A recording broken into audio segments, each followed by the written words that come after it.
আমি তো আছি, তোমরা কেমন আছো? জি আপা, আলহামদুলিল্লাহ। আপা আমার চিনছেন? আমি ছাত্রলীগের যুগ্ম আহ্বায়ক, গোপালগঞ্জ সদরের আপা। হ্যালো হ্যাঁ। আপা, আপনাকে খুব মিস করতেছি আপা। দেশের অবস্থা তো না, খুবই বলো তো। আপা, দেশের অবস্থা তো খুবই খারাপ আপা। আমাদের খুবই খারাপ। সবার উপরে শুরু করছে এখন খুন করা। আপা, আর ওই যে আজকে গতকালকে রাতে তো আপনার পার্টি অফিস থেকে 6 জনকে গ্রেপ্তার করছে, মানে গোপালগঞ্জের পার্টি অফিস থেকে আপা। আপনি নিউজ জানেন কিনা আপা? হুম। আমরা তো বাড়িতে ঘুমাইতে পারতেছি না আপা। এটা প্রশাসন খুব মানে খারাপ করতেছে, যৌথ বাহিনী অভিযান করতেছে আপা, এই অবস্থা। হ্যালো। হ্যাঁ, ওখানে তো একজন শিবির আর একজন হলো ছাত্র দল, তাদেরকে বসাইছে এখন গোপালগঞ্জে। জি আপা, এইটা আসলে গোপালগঞ্জে এখন আপা আমার আমার আসলে আপনার সাথে অনেকদিন ধরে কথা বলার ইচ্ছা ছিল, বাট আপনি ধরছেন, অনেক ধন্যবাদ আপা। আর আমাদের গোপালগঞ্জে একটা দিক নির্দেশনা দিবে এরকমের একজনকে একটু সেট করলে আমাদের জন্য ভালো হয়।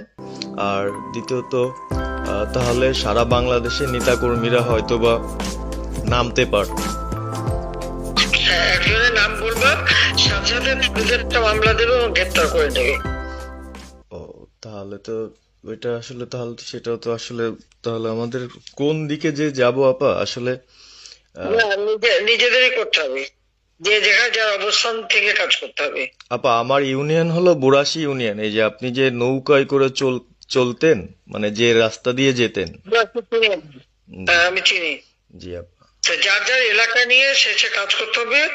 আর সবাইকে সাবধান করতে হবে। আর ওই গোপালগঞ্জ যা বলছে, গোপালগঞ্জ যখন হাত দিচ্ছে, জি তো আপা। গোপালগঞ্জে যে হাত দেয় তার কিন্তু হাত পড়ে। জি আপা। জি আপা। জি জি, তো গোপাল। গোপালগঞ্জে হাত দিলে এটা ভালো হবে না। জি আপা। আপা, আপনি ভালো আছেন তো আপা? আমি ভালো আছি, আমি ঠিক আছে। আমি এই যে কথা বলছি সারা বাংলাদেশে, কারণ কালকেই প্রজ্ঞাপন দিছে। জি আপা। এনএসআই, র্যাব, ডিজিএফ সবাইকে রিপোর্ট, আইজিপি কে ডেকে ইউনুস বলে দিছে, মানে আওয়ামী লীগ, আওয়ামী লীগের সাবেক এমপি, বর্তমান এমপি, ভবিষ্যতে এমপি হতে পারে, জি আপা। তারা তাদের আত্মীয় স্বজন, জি আপা। ক্লোজেস্ট আত্মীয় স্বজন, জি আপা। প্লাস তারা কাউন্সিলর, মেম্বার, তারপরে মেয়র, যে যেখানে আছে, এবং তাদের আত্মীয় স্বজন সবাইকে অ্যারেস্ট করতে বলছে। তোমরা কত করবে, সেটাই তো কথা। হ্যাঁ আপা, এখন আমি কত করবে? আমি কালকে আমাদের ইউনিয়নের চেয়ারম্যান, আপনি চিনেন কি না জানি না, এম ননি আহমেদ ননি, উনার সঙ্গে একটা মিটিং করলাম। কথা হয়েছে অনেকক্ষণই। তো উনি দিক নির্দেশনা দিল, এবং কালকেই যাওয়ার কথা ছিল আমাদের একটা মিছিল নিয়ে, বুড়াশি ইউনিয়নের যারা ছাত্রলীগ করে কর্মী যারা আছে এদের নিয়ে আমরা একটা মিছিল নিয়ে যাওয়ার কথা ছিল। কিন্তু তার ভিতরই, মানে সন্ধ্যার পরে 7টায় প্রোগ্রামটা ছিল, আহ, তার ভিতরে নিউজ আসলো যে যৌথ বাহিনী অভিযান চলবে। তো আমরা গেলাম না। ওনারা যারা গেছিল, যাওয়ার পরে আপনার অ্যারেস্ট করলো। আর ওই যে পিছন দিয়ে যে গেটটা আছে না আপা, ওই গেট দিয়ে হয়তোবা 4-5 জন ধরেন যে চলে গেছিল বাইরে। এই অবস্থা।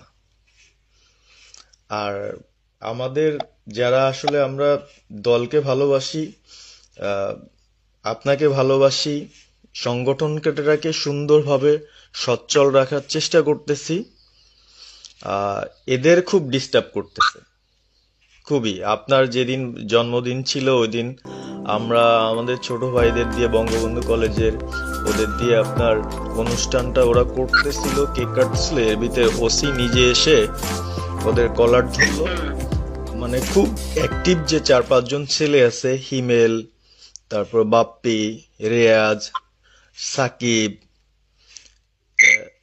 তারপরে সাব্বির, এরা বঙ্গবন্ধু কলেজের আসলে, আহ, আমরা আমি ব্যক্তিগতভাবে যতটুক না করতে পারতেছি ওরা ততটুক করতেছে।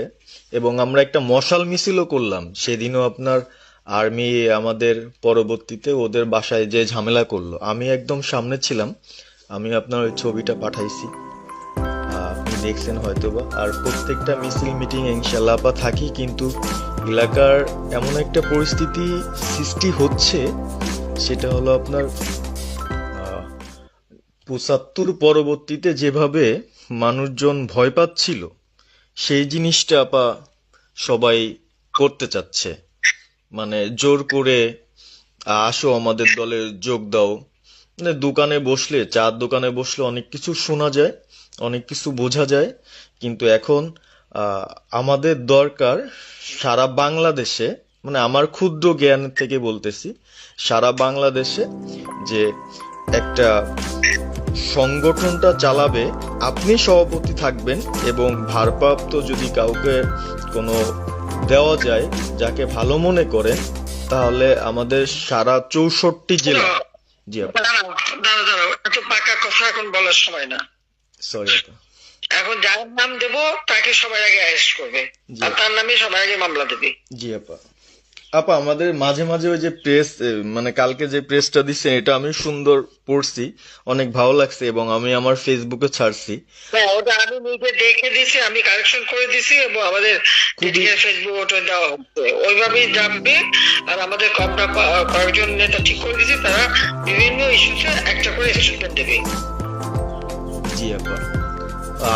আমার অনেক তুমি নাম দিতে বলো, হ্যাঁ শেখ সালিমের নাম দিয়ে দাও, সে চালাক।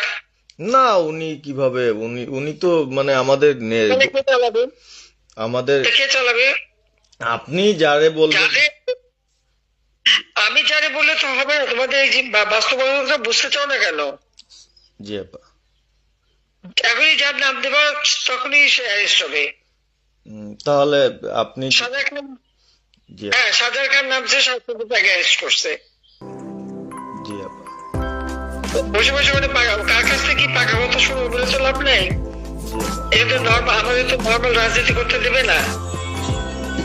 জি আপা। ওই ওসি যে ওসিকে কলার ধরছে, ওসির নাম কি, ওসির বাড়ি কোথায়, সেটা খোঁজ করে বার করো, আমারে পাঠাও। ঠিক আছে আপা, আপা যদি সুযোগ থাকে আপা, আমি আজকেই আপনাকে ওই বিস্তারিত পাঠাচ্ছি, উনি কত সালে ঢুকছে সবকিছু পাঠাচ্ছি আপা আপনাকে। সবকিছু দাও, বললো যে 1 মাঘের শীত যায় না। ঠিক আছে আপা। 15 বছর দেশ বেতন ভাতা বাড়াইছি, রেশন বাড়াইছি, এই পুলিশের সবকিছু করে দিছি, জি আপা। আর্মিদের করে দিছি, জি যে আপা। পর্যন্ত সব আমার 2 বছর পাওয়া। জি আপা। আর এখন ওই সুৎখোর ইউনূসের কথা শুনে লাফাচ্ছে, আর ওই জামাতের ওরা কয়দিন আছে, জি আপা। সামনের 1 মাস থেকে কিনা দেখো। জি আপা। জি আপা, দোয়া করেন আপা, আর আমি আপনাকে। 1 মাস আগে কিনা দেখো, তখনই আপনারা যারা বেশি বাড়াবাড়ি করেন কোথায় যাবেন সেটা বুঝে নিয়েন। জি আর এই তালিকা সব করে রাখো। আপা। আর যারা এই যে ঘর বাড়ি ভাঙা পোড়ানো, তাদেরকেও হিসাবটা নাম রাখো, এবার যেন ভুল না হয়, পরে এর চাচা, ওর মামা, ওর শ্বশুর, ওর শাশুড়ি, এইগুলি যেন না হয়। আপা। এবার গুইনে গুইনে গুইনে গুইনে হিসাব নেওয়া হবে। জি আপা। জি আপা। আমি গত 2001 কিচ্ছু বলিনি, আপনি 2009 সরকার এসেও আমি ওসব কাউকে কিছু বলিনি, আমি দেশের উন্নয়ন করছি। আল্লাহ এরপরে যদি আল্লাহ যদি সুযোগ দেয়, তার আগে যারা আমার নেতা কর্মীকে হাত দিচ্ছে, কোপায় কোপায় ছাত্রলীগে মারতেছে, প্রত্যেকের এক একটা শিক্ষা আমি দিয়ে ছাড়বো। আর আমি যেটা বলি আমি তা করি।